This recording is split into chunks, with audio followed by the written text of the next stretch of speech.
Olá pessoal, aqui quem fala é Diego Fernandes, esse é o Psique em Cheque. Antes de nós começarmos no assunto de hoje, eu peço a vocês que se inscrevam no canal, dê o joinha aí, compartilhe esse vídeo com o máximo de pessoas que vocês conseguirem e deixem aí nos comentários as suas sugestões, as suas opiniões, enfim, sobre o nosso trabalho aqui, o nosso conteúdo aqui no canal, tá bom? Como foi prometido, né, no último vídeo, a partir de hoje nós vamos começar uma série de vídeos aí abordando as obras completas de Sigmund Freud.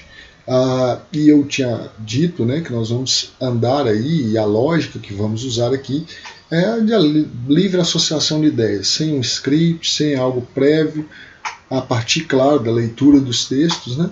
E aí a gente vai andando e caminhando dentro da perspectiva e das propostas que Freud algumas vezes foi trazendo, né, ao longo da sua obra.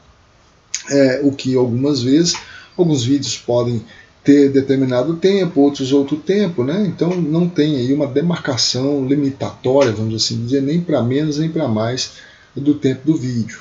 Tem gente que não tem muita paciência de assistir um vídeo mais longo, outras pessoas já têm, eu sou uma dessas pessoas que tem paciência de assistir vídeos longos, enfim, se o conteúdo, claro, me agradar, né, me interessar, e espero que dessa forma funcione para vocês. Em alguns momentos nós podemos recorrer à leitura dos textos, né, para nós pensarmos algumas coisas, e outras vezes não. Só vamos aqui trabalhando, né, dentro do que vai surgindo aí a partir da proposta, do que vai, vamos assim dizer, do que a obra propõe necessariamente, ok?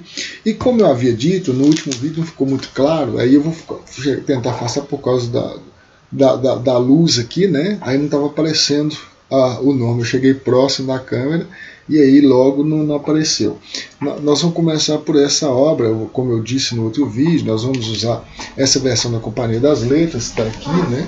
A coleção, para nós trabalharmos. Então vamos iniciar, claro, do começo, né? E aí nós vamos falar desses escritos, né, sobre a histeria, que é de 1893 a 1895. Né? A tradução desse livro é da Laura Barreto, né? E Freud é um livro que Freud escreveu a quatro mãos, com seu amigo Joseph Breuer, né?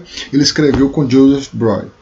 Pois bem, Freud, como vocês bem sabem, é aquele que propõe, né, o método psicanalítico, né? Ou seja, é aquele que cria o método psicanalítico, mas antes disso, Freud era médico, neurologista, e ele estudava a partir desse cunho, né, mais médico, mais de ponto de vista orgânico e tal, e se ocupava nessa perspectiva, mas sempre com um viés, né, científico e tal. Freud tem essa preocupação, vamos assim dizer. Né?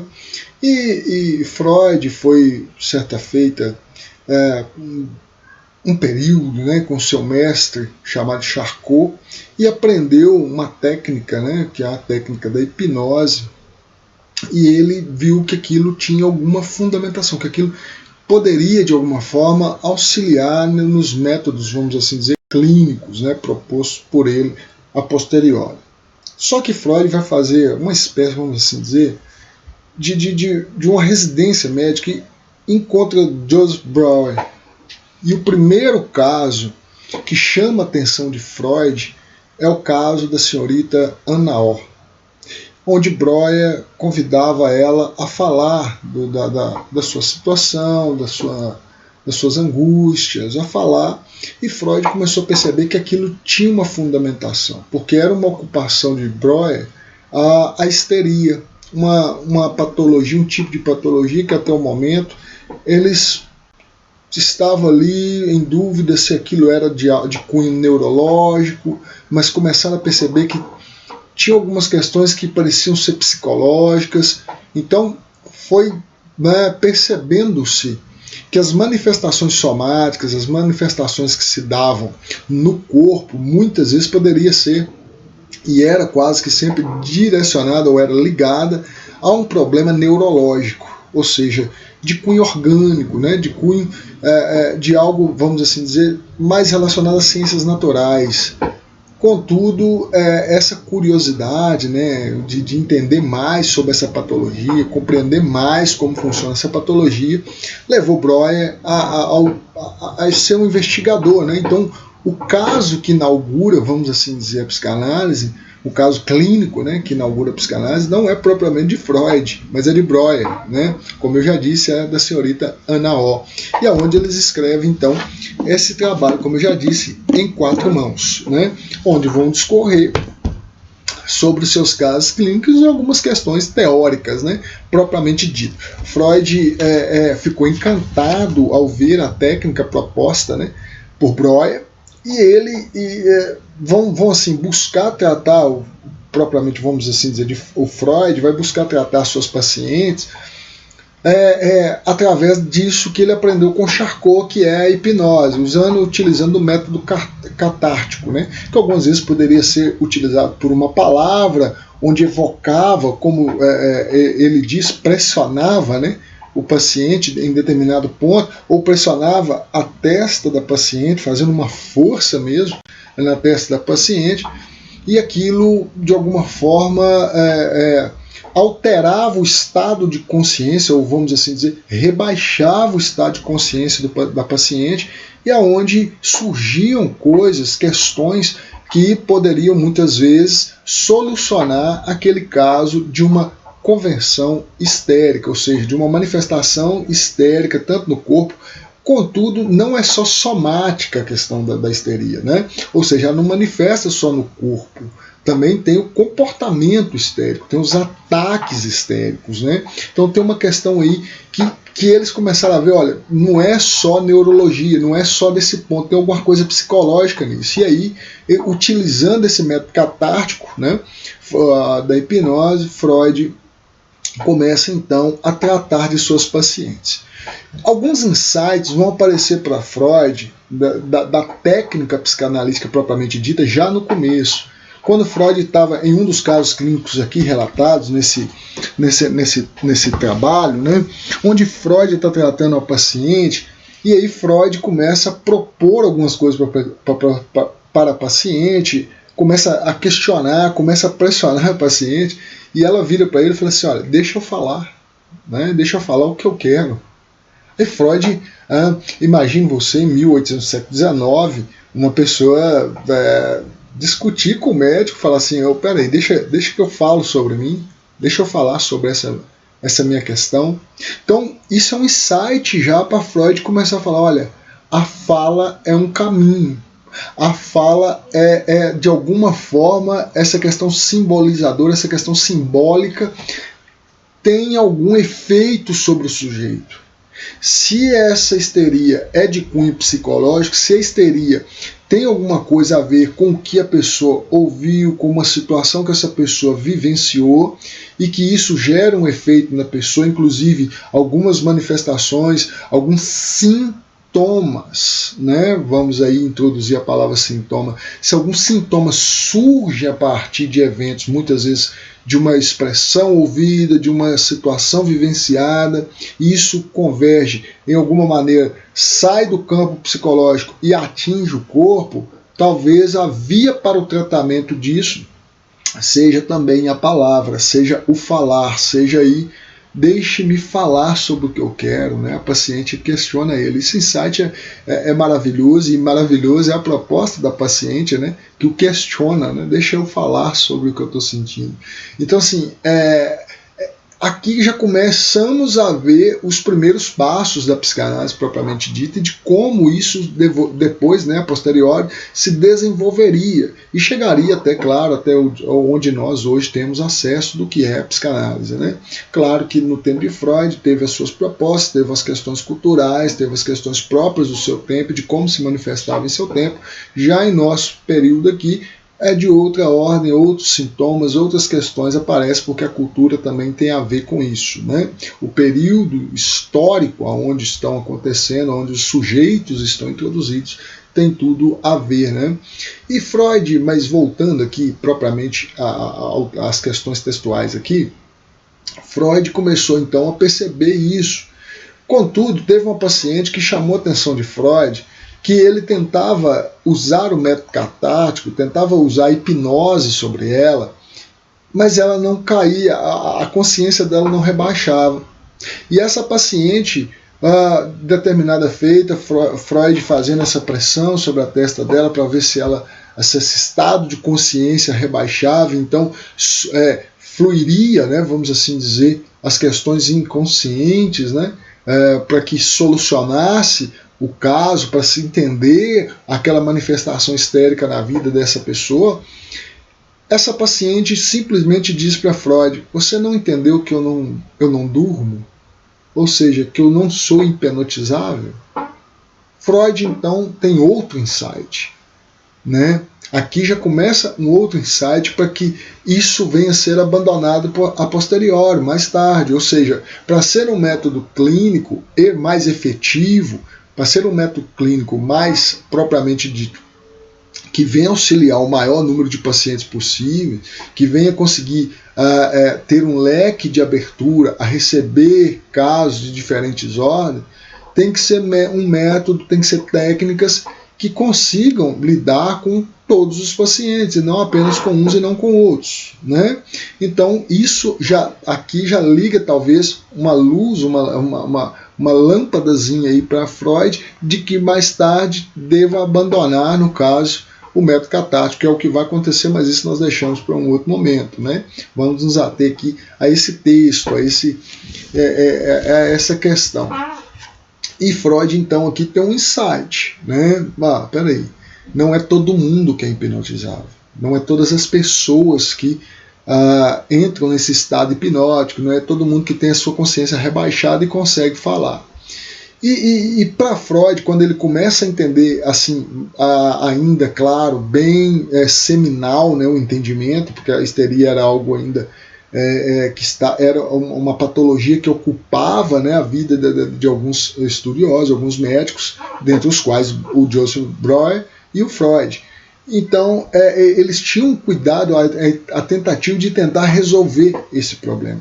E Freud começou a entender que a histeria tinha alguma coisa, e o Breuer é que vai falar isso aqui nesse livro, se toda histeria é ideogênica, né? Se toda histeria é de uma ordem de ideias que se transformam numa patologia, que se convergem numa patologia, que se voltam, que de alguma forma se manifestam numa patologia. E aí, essa proposta é interessante porque é justamente a partir disso que aí eu volto àquele ponto, né, da ideia de compreender a associação livre das palavras e o tratamento pela fala. Porque se é pela ideia, se é por ideias que surgem, e ideias estas, que aí surge uma questão importante para o Freud, né, dentro da obra psicanalítica como um todo, que é a ideia do recalque.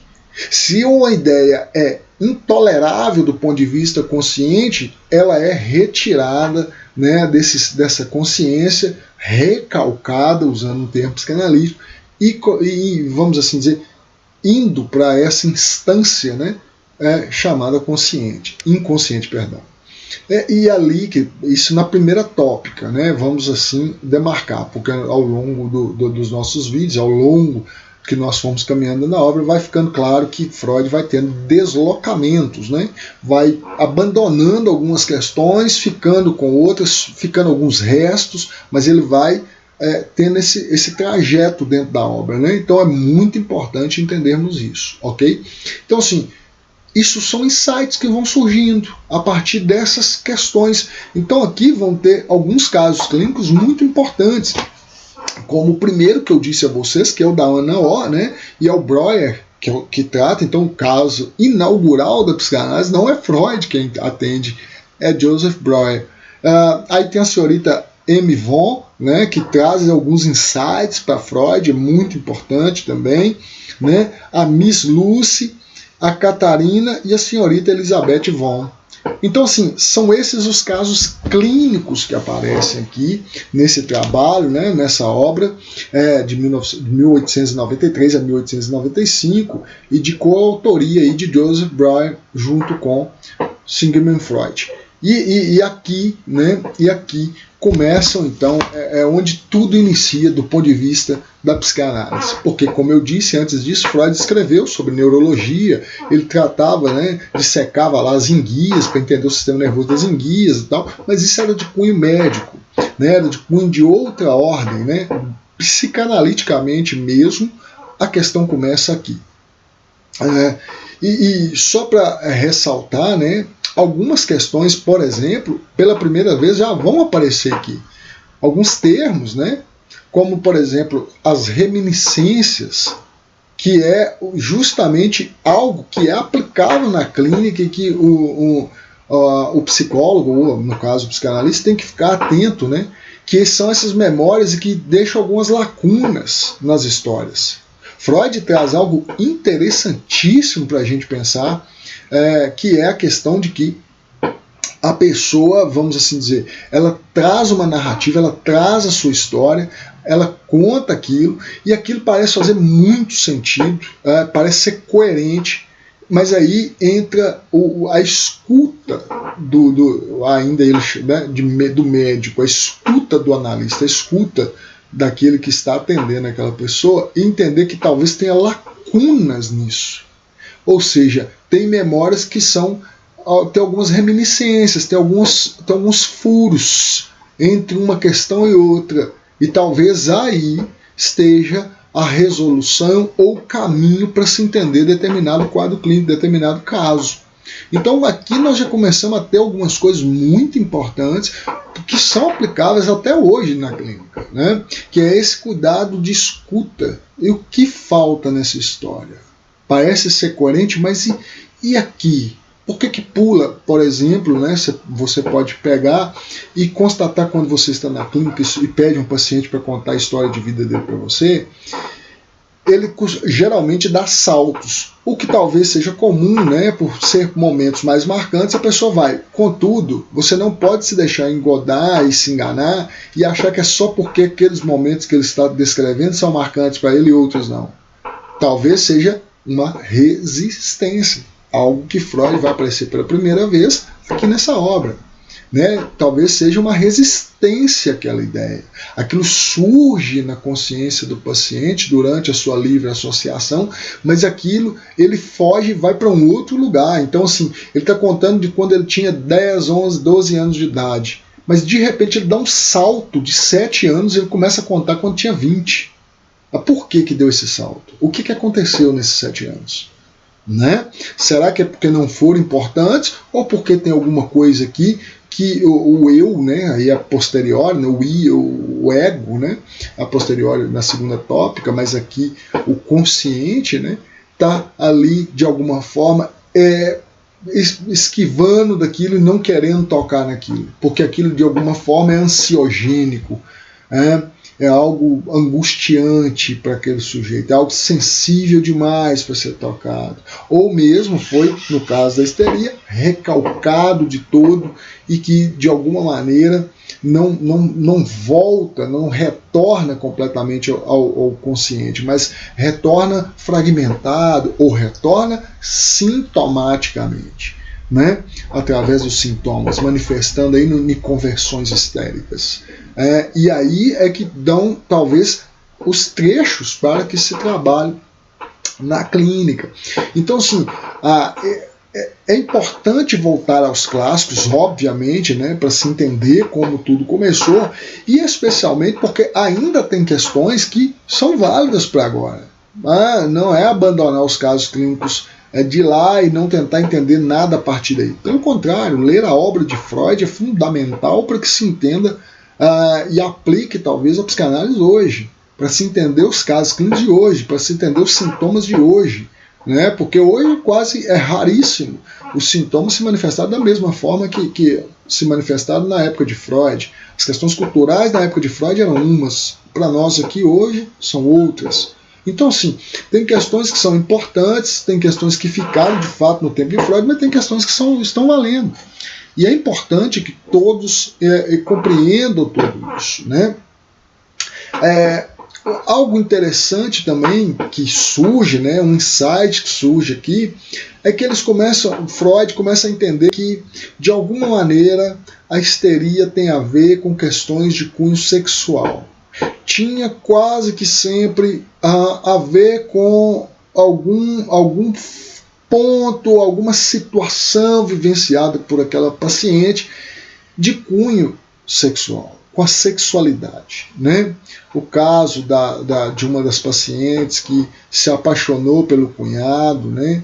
E que isso era quase que insuportável para ela pensar isso, então é recalcado e se manifesta através de questões somáticas, através de questões no corpo, através de conversões histéricas, aonde é trazido por Freud aqui nesse texto. Por exemplo, tem uma questão muito interessante que eu gostaria que vocês pegassem e que Freud diz, ou é trazido, né, aqui no texto, ok?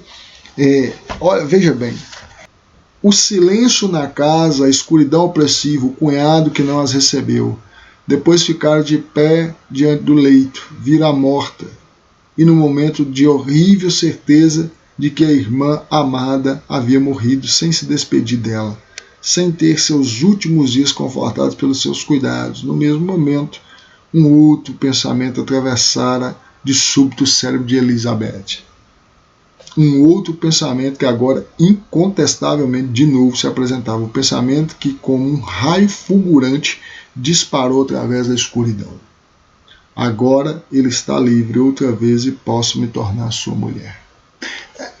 Assim, isso é de uma precisão clínica, né, de entender de como que então surge uma ideia patogênica e que é intolerável para a pessoa pensar aquilo, e isso deve ser recalcado e automaticamente muitas vezes se manifesta de forma sintomática nessa pessoa, né, e traz essas questões para ela, né? E aí, ao tratamento, ela começa a entender aquilo, até que sua irmã adoece, né? E de alguma maneira passa pela cabeça dessa mulher em algum momento, né? Se ela morrer, até que enfim ele fica lá livre para ficar comigo. E isso é extremamente angustiante, né? É como que torcer pela morte da própria irmã para ficar com o marido dela. Então isso do ponto de vista para aquela pessoa, daquela cultura, daquela situação, daquela experiência daquela pessoa, era insuportável, era imoral. Então isso produziu determinada angústia, e aí isso é recalcado e começa a se manifestar de forma somática no corpo, em ataques histéricos e tal. E isso começa a chamar a atenção de Freud. Freud começa a entender que tem uma vinculação, né, entre uma coisa e outra. A pessoa tinha uma experiência de ver algo, de vivenciar algo, não só do ponto de vista da fala, mas sendo isso o principal, né, o mundo das palavras, né, a questão simbólica, e a qual isso é muito importante dentro da psicanálise, né, mas também questões de imagem e de como aí eu uso aqui um termo psicanalítico, como essas representações funcionam para essa pessoa, né? Que isso aí, a posteriori, Lacan vai tratar de uma outra forma, né? Sobre o significado, significante, enfim, mas aí já é uma outra coisa, né? De uma outra ordem. Vamos focar aqui no Freud. E aí Freud tem então outro insight, né? Dessa questão da sexualidade. E de que muitas vezes as questões histéricas estavam vinculadas a questões de cunho sexual. Então isso tudo vai surgindo, né? Não é que tudo para a psicanálise é sexualidade, mas a sexualidade está praticamente em tudo na vida, porque as pessoas reduzem muitas vezes a sexualidade apenas ao ato sexual, mas não é só isso, né? É muito para além disso. Então assim, há essa questão, essas questões vão perpassando os atendimentos, vão perpassando o que Freud começa vamos assim dizer, elaborar para então desenvolver ao que se deu o nome de psicoanálise ou psicanálise, né? Depende de onde você lê, está de um jeito ou de outro, tá ok? Então, assim, eu espero que seja aqui sempre introdutório. É óbvio que eu não estou aqui esgotando, até porque tem questões de uma profundidade absurda, né? Então, assim, eu espero que vocês tenham entendido, né, qual é a proposta de iniciar, de ir caminhando dentro da obra de Freud, para entender como vai sendo desenvolvido a percepção, a concepção de psicanálise, a concepção dos casos clínicos, as concepções teóricas, né? Porque, como eu disse no vídeo anterior, aqui nós vamos caminhar ou tentar caminhar dentro de uma questão teórica, porém vamos pensar na clínica, vamos pensar na prática, como eu vejo isso na clínica, né? Porque aí você vincula a questão teórica à prática. E aí você que é psicólogo, você que é psicóloga, você que é psicanalista, você que atende a partir da psicoterapia de orientação analítica, enfim, começa ou pode, né, aqui ter questões introdutórias, e nós vamos juntos construindo essa questão do saber, ou do suposto saber, como depois de Lacan, do suposto saber do analista diante do seu analisando, né? Então, assim, vamos tentar a cada dia construir e ver como que isso vai se desenvolvendo dentro da obra freudiana. Ok? Espero que você tenha gostado do vídeo, que tenha achado alguns pontos, que possa comentar aí algumas questões que ficaram faltando, porque vão faltar mesmo, né? Não vai se completar, não vai esgotar, isso não vai acontecer, não é possível isso acontecer dentro da complexidade, dentro da vastidão que é a obra de Freud, mas pelo menos nós vamos tentando, dando gotas, né, do que Freud foi desenvolvendo, e que isso possa de alguma forma se relacionar conosco em algum momento, quer seja numa questão teórica, quer seja numa questão clínica, quer seja numa questão pessoal, né, de transformação pessoal, a partir de insights que possam surgir, inclusive, de nós mesmos diante da exposição de alguns pontos da obra freudiana. Ok? Espero que você tenha gostado. Esse foi o vídeo de hoje e até o seu próximo Psique em Xeque. Lembrando que não deixe jamais de dar o seu joinha aí, compartilhar esse vídeo e deixar o seu comentário. Abraço e até a próxima.